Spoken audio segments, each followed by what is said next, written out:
Mon nom est François Saint-Arnaud et je suis un avocat en droit des affaires.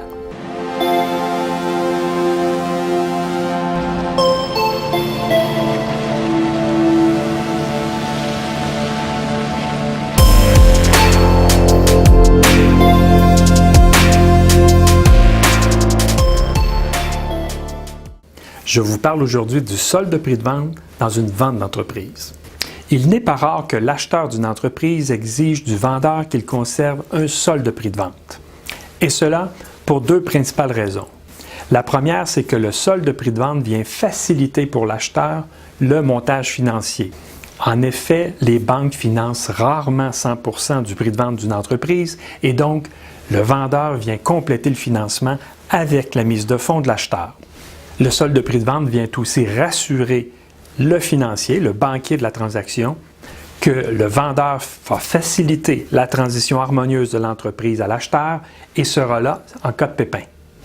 La deuxième raison pour laquelle un solde de prix de vente est exigé est que l'acheteur achète généralement, dans la plupart des transactions, les actions de l'entreprise et donc il prend un risque face au passé de l'entreprise. Par exemple, l'entreprise n'a peut-être pas tout déclaré ses revenus et pourrait faire face à des avis de cotisation pour le passé.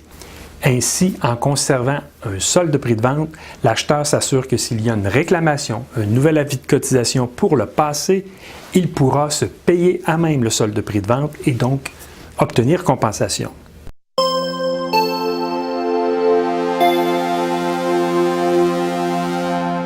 Au niveau des caractéristiques du solde de prix de vente, on trouve en premier lieu le pourcentage. Généralement, dans une vente d'entreprise, le vendeur acceptera de financer entre 10 et 20 % du prix de vente.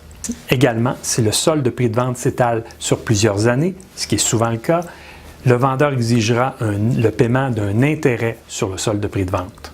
Dans certains cas, le vendeur exigera une garantie, donc soit une hypothèque de deuxième rang généralement sur les actifs de l'entreprise ou une garantie personnelle de l'acheteur.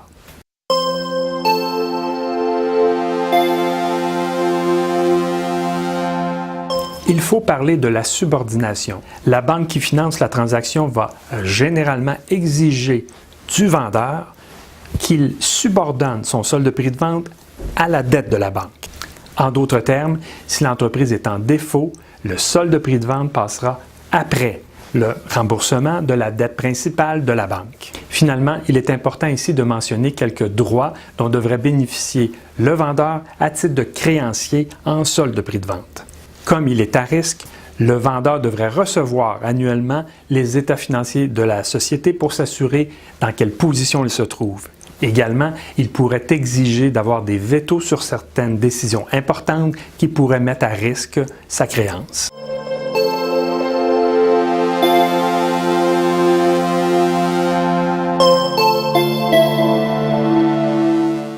En conclusion, il faut mentionner qu'il est très important dès le départ des négociations entre les parties de déterminer ces éléments relatifs au solde de prix de vente.